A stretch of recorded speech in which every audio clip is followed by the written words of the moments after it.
Any fool can know the point is to understand. Hey there, how's it going, you guys? How you doing tonight? Thanks for joining me for another episode of Bitcoin and Coffee. I'll be your host, Eugene Forrest. So, wow, it's crazy cryptocurrency markets, right? 7.4 last time we checked, went all the way to 10.4, hanging out a little south of 9.5 right now. Crazy times to be in crypto, right? Glad we stuck through those bear markets. I know I am. Glad I've been sitting here hodling with my strong arm as everyone's telling me that, oh, cryptocurrency is a Ponzi. That stuff's going to go to zero. The government's going to regulate that stuff so that you can't even have it. Well, at this point in time, I got my private keys, so I know that I own my cryptocurrency, especially my Bitcoin.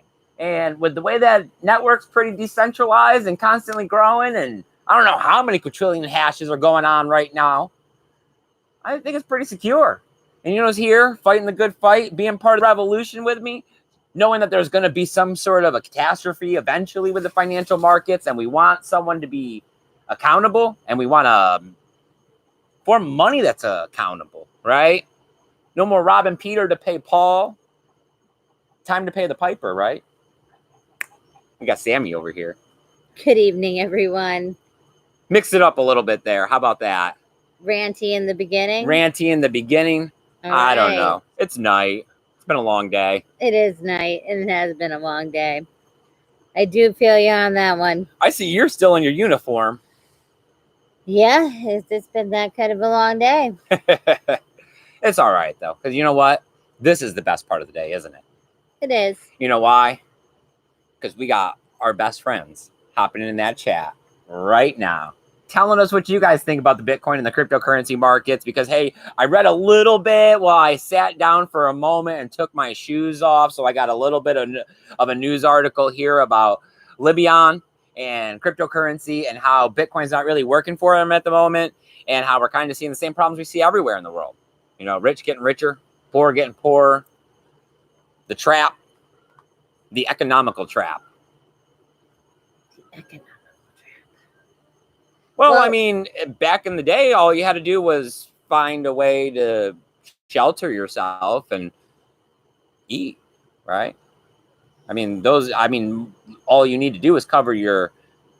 Back in the day, people had skills, okay? Yeah. You were a potato farmer and you ate potatoes, okay? I mean, like, whatever it was, you worked it out from there. That is true. I just know that a lot of people, if they were forced to build themselves a shelter or feed themselves straight from the earth, they'd struggle. They'd be like, what do you mean there's no drive-through? You know me, I would just, like, eat everything and hopefully not die from it. Be like, ooh, is this flour? It tastes good. I mean... It's all right, Sammy. I got you. I know you like eggs. I do. All right. All right. Anybody over there? Zaza is here. They say, hey, peeps. All Josh right, gave us a $2 super chat, says bug spray money. Oh, yeah. Josh. Actually, we waited late enough. They have went away, right? Mm-hmm. It's just at that sunset that they're really bad. Now, I mean, during the entire summer, it is horrid the entire time. Yes. Right now, just like the fleas and the ticks, I mean, we would walk past the chicken coop of our backyard and have like 4 ticks on us 3 months ago. Like, it was awesome. The cool weather's coming. Fingers crossed. I am so happy for, I don't know, the blood-sucking bugs to go dormant, die, whatever it is. Yeah. All right. So, I mean, everybody's talking about it, right? Everyone's talking about the price jump, that this is one of the biggest price jumps in Bitcoin's history. You know, going from 7,400 up to 10,400 in 16 hours. Manipulation, right? That's the first thing everybody wants to start pointing to. Well, is it manipulated that it was pushed up? Was it manipulated that the price was suppressed for so long? Personally, I like Crypto Daily's outlook on it, where he goes into multiple reasons on why the CME futures markets are kind of suppressing the price of Bitcoin, but at the same time, not really. Especially if you are holding Bitcoin, because they are just a derivative. It's So just paper. Schroeder cutting it. It is and it isn't. All in the same action. It's when you boil it down, who's really buying and selling Bitcoin at these prices? And what is the spot price? Or is it a lot of bots, a lot of futures contracts, a lot of hedged bets? Okay, so speculation. I mean, I know I'm not selling Bitcoin. Well, I mean, I'm not selling Bitcoin. I mean, definitely under 10,000. That's the time to accumulate. She's nodding her head. I know you guys can't see. Yeah. I know, right? I need a bell like a cat. Then you could tell. You're like, oh no, that jingle was a no, people. Oh, I forgot the hat. Yep. I just realized it. Man, it's that kind of late, apparently. Your hair domey out here and all. Well, of course, we got to get out here and hang out with you guys. We didn't yesterday, right? We're trying for the every other day episode. And at least, yes. We're still trying to work out a schedule. We're looking at possibly being able to have Monday, Tuesdays, and Wednesdays for sure. And then looking at possibly something on the weekends, like a Friday or a Saturday. We're trying to work it out. Always trying to work it out. So what do we got in the chat? Anything going on? What do you guys think about the price? I mean, do you guys think that it's manipulated? Do you think that it has a lot to do with these CME futures? Do you think that we just created another gap that's going to be a problem where we're going to have to go back and close it? I mean, everybody always gets all wild and crazy when the price goes up like this, starting to speculate. I think I'd even seen something saying, is Edward Snowden the time traveler? And of course, I mean, that's probably making reference to the fact that he tweeted out the same like anime picture. I personally think that it's just saying that, hey, 16,000 is possible this month, because with Bitcoin, anything is possible, you know, and you can always cry to manipulation. But you know what? When's it manipulated against you? When you sell. Did you sell? Well, then, hey, let them suppress the price. That just gave you the opportunity to go pick up more cheap Bitcoin. Right. And did they pump it? Is it up there high? Take a little bit of profit. Right. I always talk about how I'm loading up with extra bags of Bitcoin, saving extra little bits here and there by not getting fast food and Nikes and all these other things. Right. Those are the times that you unload, because that cash makes things easier. And of course, you got to utilize the Bitcoin network. Right. That's always, if you hodl, then why do we need transactions per second? Sasa says my kid keeps messaging me. I know that feeling. Oh, yeah. You gotta love it. Our kid messages him when he's like an hour and a half away, being like, bro, I can't pick you up. Like, sorry you're locked out. Like, whatever it is. It's awesome. Josh says, I don't know about the price. People are saying China. A lot of China tokens pumped. Yeah, but were the Chinese altcoins pumping after? Because I don't know. It's just that I've been here a lot. We always hear the China rumors, right? And they used to be really big. You used to really be able to sway the price of Bitcoin with China. Propaganda. But we've heard a lot of negative news from China over the last year and a half, I would say, and it didn't really phase the price of Bitcoin. So I don't necessarily see how the Chinese president being pro-blockchain, but not saying pro-Bitcoin, not to do all of this. I mean, I seen some other people talking about that this could have just been one of the catalysts that helped create the trifecta, you know, that helped did this, that the price was suppressed, you know, the blockchain stuff from the Chinese president, the whale manipulation. It's just, I mean, we're at 9.5. Are we going to get over 10? Now, my next thing would be, I would like to see if we're going to make 16, right? Because to me, that would be something, the time traveler's right 3 times in a row. okay, now I'm going to really pay attention. That would be like creepy. Yeah, that would be, because I don't really believe in ghosts and supernatural and all of that. Yeah, so past, present, and future, bro. There's not. yeah, but to predict the price of Bitcoin, you might as well just say that you could tell me what tomorrow's lottery numbers are today. I know, right? You're like, wait. So the price of Bitcoin, literally a day after the happening, will be what?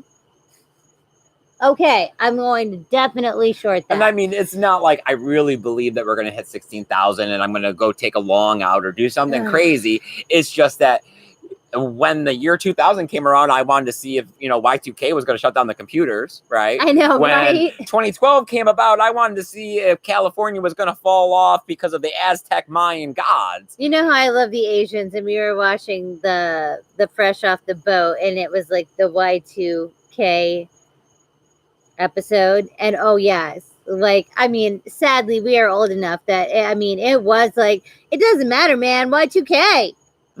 It's all gonna be like dark and donkeys here in like 2 days. I do remember that. Yes. Everybody was like, no, it doesn't really matter. It happens every dozen years or so. Everyone thinks the world's going to come to an end, and then it doesn't. We realize that we got to get up tomorrow for the rest of our lives. For the rest of our lives. XRP Nation is here. He says, hi, Buddy, Eugene I am and glad Sammy. that you could join us. All right, you guys, there's a couple of you. Hit the thumbs up button. Maybe it'll share out this video. Put it on the side of someone else's video. Let them know to come over here, hang out with us, spread some Bitcoin awareness, because that's what we do, right? When you talk Bitcoin, when you talk about the real fundamentals and not how you get rich quick overnight, you're spreading awareness, because Bitcoin is amazing. It's going to revolutionize the future because it's decentralized money that's accountable. Instead of, hey, let me print some paper, let me do this over here at this bank. Let me just add a decimal or a comma on this computer. Let me just practice some fractional reserves. So, Libyan, right? This piece of news I had, we're talking about how Bitcoin is a key, but it's not necessarily working for them over there. And this is the barriers that we talk about, where this is important. Like, not, hey, India's not going to have Bitcoin bans. Like Back to the Future is all I think about when you say Libyan. I'm sorry. I'm so sorry. But they're talking about how power, just having electricity, the ideal situation of being able to sit down to a computer that's, fast and hooked to the internet and all of that. And they got a Bitcoin wallet, and then they have access to a bank account and an exchange so they can get a hold of it and trade. Whoa, that's a lot. I mean, might as well be in America then, right? The UK. I mean, that you are talking first world nation stuff. It is definitely first world, yeah. I mean, sadly. I think I read in the article that they're lucky to have power on for 6 hours a day. I couldn't imagine. That's right up your alley. It would be like, yep, in the morning we get a good 4 hours. You get one at night. I wouldn't bother at that point. I would produce my own power. You'd be the crazy man with broken solar panels. Yes, you would. Yeah. Okay. And every broken battery I could find, all wired together. Okay.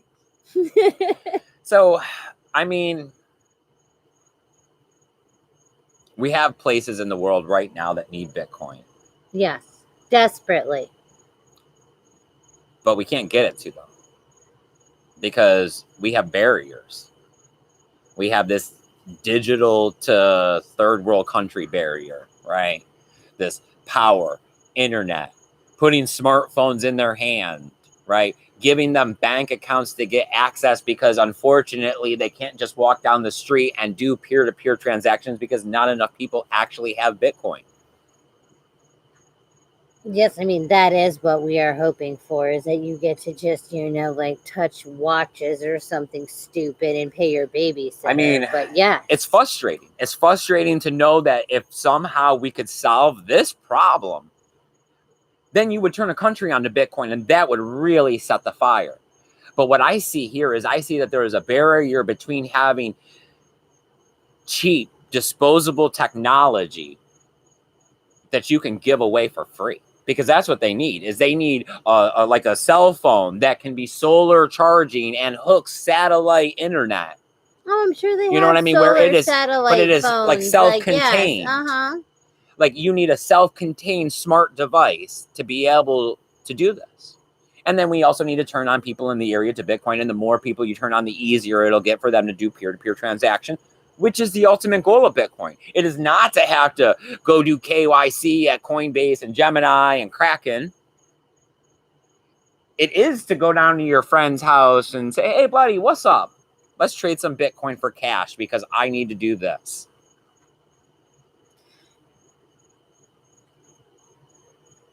I mean, I don't know. I think a lot of it has to do with, I think adoption is fundamental. I think that we need to have more people realize that a lot of their problems would be fixed with Bitcoin and with cryptocurrency.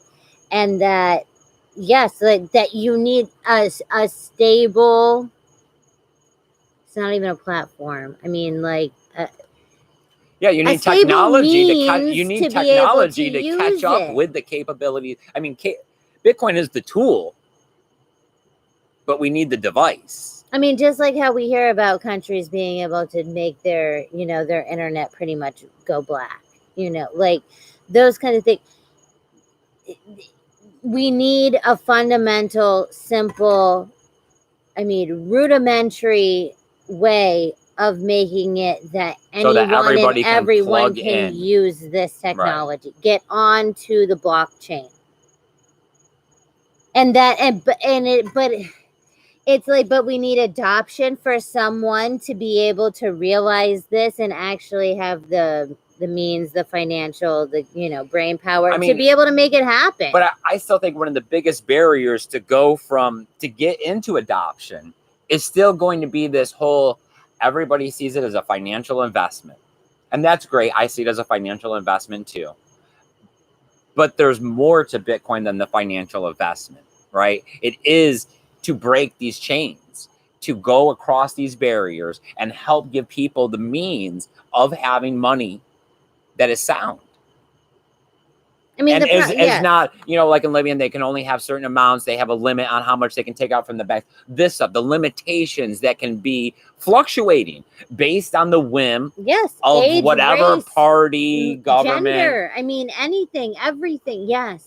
And pretty much, in the article, it boiled down to when you're poor, it's a trap.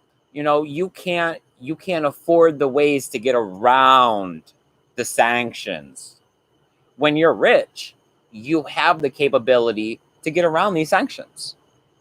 You can go get a bank account in the UK so that you can go buy off an exchange, so that you can get a hold of Bitcoin as a rich person. But if you're poor, you can barely get a bank account, let alone a bank account that's in another country so that you can purchase from an exchange. It's that same whole cliche of, you can't escape the streets kind of deal. Like, it's that mentality of thinking, the only way I can make money and put food on the table and support my family is this, this, and this.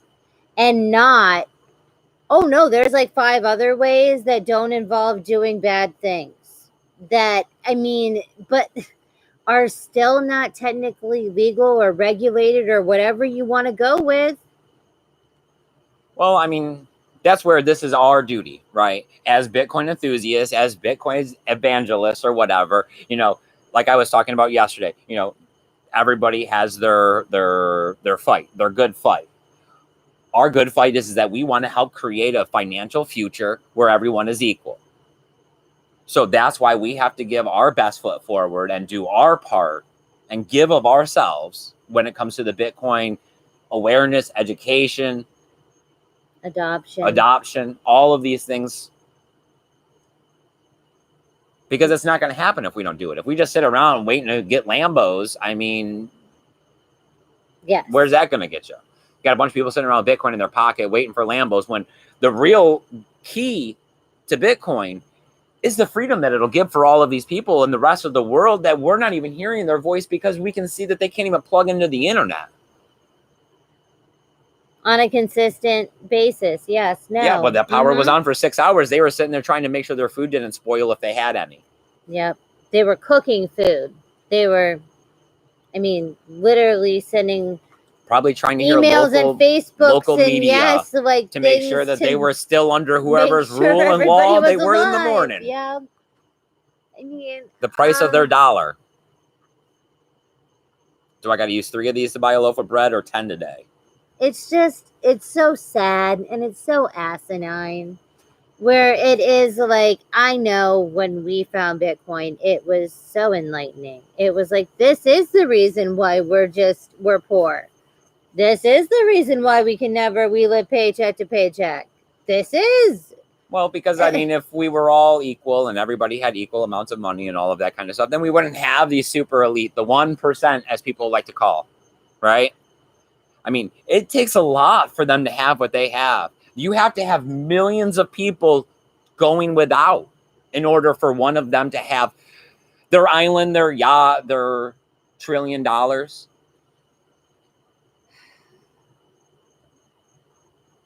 So, yeah, I know, depressing kind of episode to end it down, but let's try to, spin it around. And it is that Bitcoin is here. It is that people will notice it. And hey, people want to come in as financial investments. People want to try to regulate it and all this, but Bitcoin's resilient, right? We know the resilience of Bitcoin. We've seen it. We've seen it tested for 10 years. There are a lot of people out there every single day trying to hack Bitcoin and nobody's done it yet. So therefore, I'm assuming at this point that, I mean, it would take every world government to donate tons and tons of money to all kinds of computers to go fight biggest this. United Nations kind of loveliness allied to make, yeah. I mean, but then you put on the tinfoil hat and we're going to go with that. They already are, that they're playing chess games with this because they don't want to be an all-out frontal assault. They want to let the price pump up and have CME futures come out and have been collecting and now dump the market. And I have faith in Bitcoin and that no one owns Bitcoin. But it's not even that I have faith in Bitcoin. It's that I have faith in the coupling of Bitcoin and human nature to always want to achieve something better. And I believe that something better is going to come with Bitcoin because any money that people print, right, with ultimate power, ultimate corruption. Nobody's in charge. I mean, unless the blockchain is going to become AI all of a sudden and turn on Skynet. us. You're right. Bitcoin's network turns into Skynet. Hey, I mean, then it's fair. More power to you because we're screwed. So, okay. I mean, we've seen how hard it was to get segregated witness passed. Tell me that you're going to come put some corrupt code in there and people are just going to be like, yeah. Right. We have hundreds, thousands of people picking over this. As we sit here and we go through our daily lives, right, and the struggle is real, we just need to know that ultimately, maybe by the end of our lives, maybe in our children's lives, that it'll be a different story because of Bitcoin and that we helped pave the road for that, right? I mean, when you look at everything that's ever happened, it took generations for this stuff to happen. Well, due to technology, we were able to probably, hopefully, make this happen in a generation. Oh, I really hope this is some history book type crap. I really do. Oh, I believe it is. I mean, just in the 3 years that we've been here, the amount of conversation on the surface. Yes, because how many sitcoms and cartoons and all of, everything in it. It is definitely sub baseline, just barely. We're right there somewhere on, it is in there. It is in the Rolodex. Yes. Just a matter of time, people. Pick up Bitcoin under $10,000. Not financial advice, right? Because we're looking for 100K. We're looking for 1 million. My favorite was the Superstore. And are we going to get paid in Bitcoin? Man, I really want to know what Bitcoin is. Oh, you got to love Cheyenne. All right. So, Zach Bandera is here.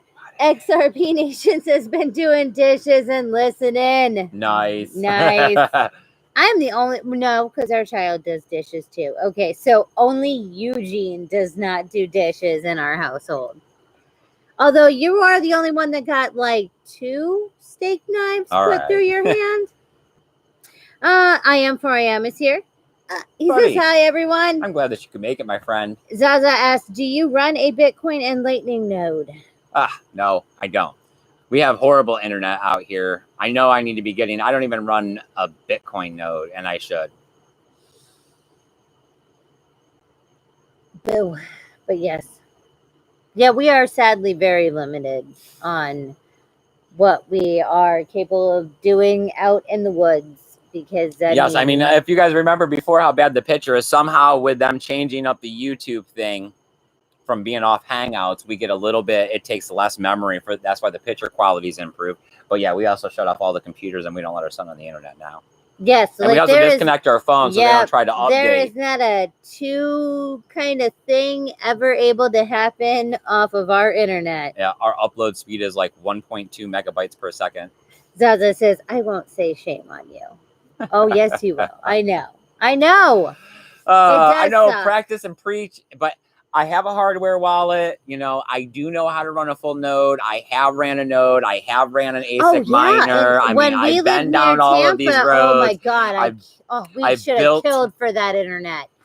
It was amazing. We ran everything off of that. I mean, like, that was when it was, we were just plugging stuff in and letting stuff run, upload, download, do whatever. Oh my God, it was amazing.